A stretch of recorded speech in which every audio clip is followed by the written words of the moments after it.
아사가 그의 하나님 여호와께 부르짖어 이르되 여호와여, 힘이 강한 자와 약한 자 사이에는 주밖에 도와줄 이가 없사오니 우리 하나님 여호와여, 우리를 도우소서. 새벽을 깨우는 거룩한 기도자 여러분, 주의 말씀을 열고 하나님을 찾고 하나님께 부르짖는 시간, 그 복된 하나님과의 만남이 늘 삶의 형통으로 나타날 수 있기를 바랍니다. 오늘 우리가 읽어갈 하나님의 말씀은 역대하 14장입니다. 이제 분열왕국의 르호보암에 이어 아비야 그리고 아사왕의 등극을 우리가 지켜보게 됩니다. 우리가 이 분열왕국에 하나님의 말씀 앞에 바로 섰던 나름대로의 개혁왕, 첫 번째 주자가 아사왕이고요. 여호사밧, 요아스는 그 정도. 이렇게 열왕기 시각에서 그들의 삶을 규정 잘 하시고, 그 가운데에서 역대기는 하나님 앞에 바로 선 자들의 신앙의 몸부림과 더불어 그 안에 담긴 신앙의 진실을 증언하고 있습니다. 이 시기가 남북 투쟁과 대립의 시기였는데, 북쪽은 이 아사와의 통치 가운데 이런 정치적인 격번들이 이어지고 있는 배경을 이루고 있습니다. 지금 역대하를 통하여 우리가 만나는 것은 그런 왕들의 단순한 업적을 이야기하는 게 아니고, 그 안에서 하나님 앞에 스스로 돌아보는 역사적인 통찰, 그것을 우리가 지켜보게 되는 거고요. 그 속에 진실을 찾음으로써 희망을 일구고 있다는 사실입니다. 나라가 망한 상황에서 누가 좀 잘했고 잘못했는 게 무슨 차이가 있겠습니까? 그럼에도 불구하고 역사를 통하여 우리가 철저하게 배워야 될 게 무엇인지, 역사의 교훈을, 하나님의 심판으로 무너진 다윗과 유다 왕국 속에서 그 진실 찾기가 지금 이어지고 있는 겁니다. 아비야의 등장과 더불어 아사의 등장과 더불어 아사에 대한 평가가 들려집니다. 하나님 여호와 보시기에 선과 정의를 행했다. 이 평가는 이스라엘 역사 속에서 반복되는 개혁왕의 특징입니다.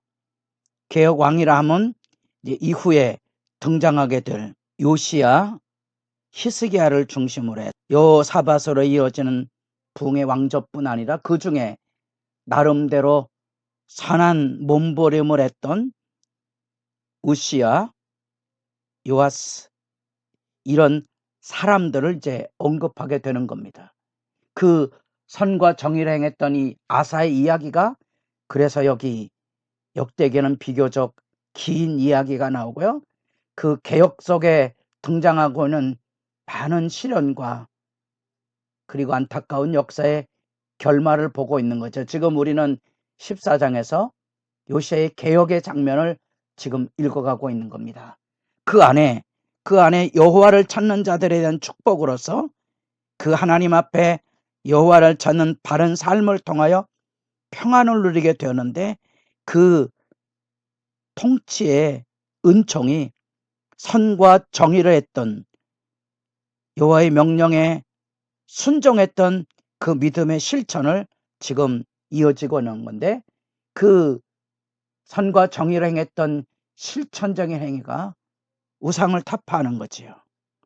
그냥 우리는 우상을 타파한다고 그러는데, 그냥 우상을 없앨 수 있는 게 아닙니다. 그 안에 경건의 역사가 있어야 되는 거지요. 다시 말하면 경건한 일꾼이 없으면 이 개혁 작업이 불가능해지는 거죠. 우리가 르호보암 시대 때 저 북쪽에 있는 제사장과 레위인들이 신앙의 자유를 찾아 남하해서 그들의 신앙의 영향력이 르호보암 초기에 큰 힘이 되었다는 사실을 짚어본 적이 있습니다. 그 이야기 안에 오늘 이 아사의 이야기를 여러분들이 살펴볼 수 있어야 됩니다. 유다 사람에게 명하여 그 조상들의 하나님 여호와를 찾게 하며 그의 율법과 명령을 행하게 하고, 경건한 일꾼이 없이는 이런 우상타파를 이루기 어려운 거지요. 이게 하나님의 은혜의 역사고 믿음의 일꾼들의 소중함입니다. 특별히 이제 제사장과 레위인이 내어왔다는 사실, 그래서 역대기 신학의 기반이 되고 있는 역대기와 에스라 느헤미야 안에 중요한 사람들은 말씀을 가르치는 레위인들입니다. 그걸 주목해 보셔야 되고요. 많은 사람들이 교회가 썩었네, 나라가 부패했네 이런 얘기하지만 결국은 경건의 일꾼을 세우지 못하면 모래 위에 집 짓는 것과 다름 아닙니다. 많은 사람들이 교회를 섬기면서 이 은혜의 일꾼을 세워가는 믿음의 진실을 지키지 못하여서 힘이 없어 무너지는 겁니다. 이 일꾼을 세워야 합니다. 일꾼 가운데 여러분의 역할도 있는 겁니다. 여호와를 찾고 우상을 타파하는 이 정결 운동 틀이 기반이 돼야 되고요. 그래서 여기 7절 하반절에 우리가 이 성읍들을 건축하고 문과 문빗장을 만들자, 우리가 주를 찾았으므로 주께서 우리 사방에 평화를 주셨느니라. 그 경건한 일꾼들이 이 개혁 실태 앞에, 우상타파 앞에 앞장서 있는 거죠. 놀랍지만 그럼에도 불구하고 여기 구스 사람 세라, 이 구스는 애굽의 버금가는 아프리카 지금 수단 지역을 중심으로 한 것에 왕국들이 세워져 있었는데 그 중에 한 세력입니다. 이 세력이 군사 100만 명, 지금도 100만 명 생각하면 아찔한 숫자인데요. 성경에 이런 이야기에 귀 기울이셔야 됩니다. 얼마나 큰 대군이 올라왔는지. 이런 대정의 침공은 우리가 솔로몬의 기도에서 보듯이, 우리가 르호보암의 삶의 역사 속에서 보듯이 율법을 저버리면 대적이 일어납니다. 그러나 믿음의 바른 경건의 일꾼들이 일어나서 믿음의 역사를 할 때 동일한 연단이 옵니다. 이걸 구별할 수 있는 눈은 신앙의 진실을 지킬 때야 가능합니다. 그 대적의 침공 앞에 아사의 절절한 기도가 11절에 있습니다. 주밖에 도와주리가 없나이다.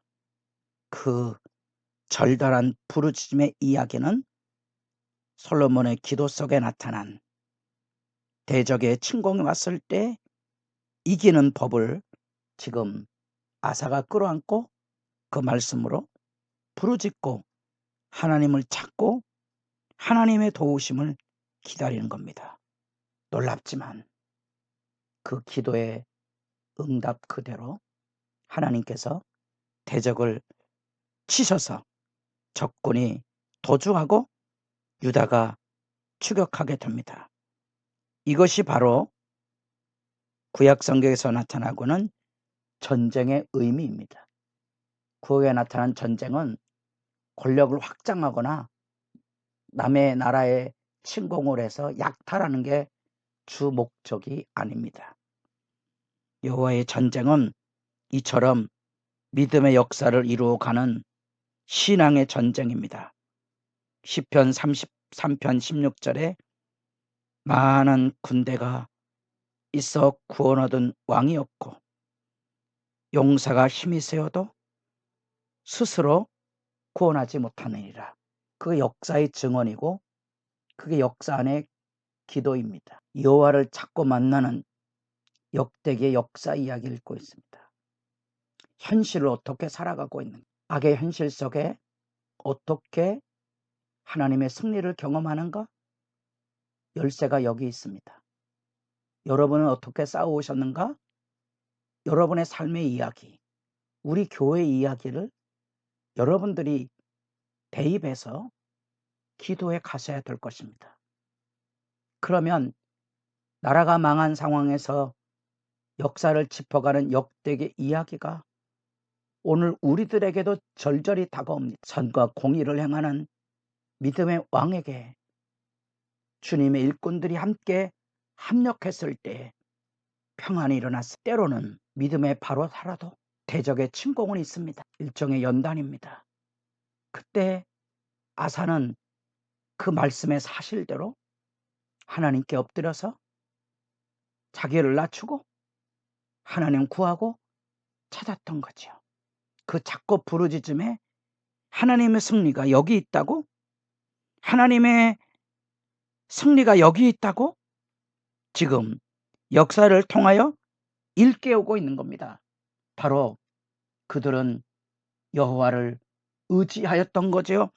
이 여호와를 의지하였다는 말을 지나가는 말로 이해하지 않기를 바라고, 우리가 주를 의지하오며 주의 이름을 의탁하옵고, 대부분은 뭘 의지하며 삽니까?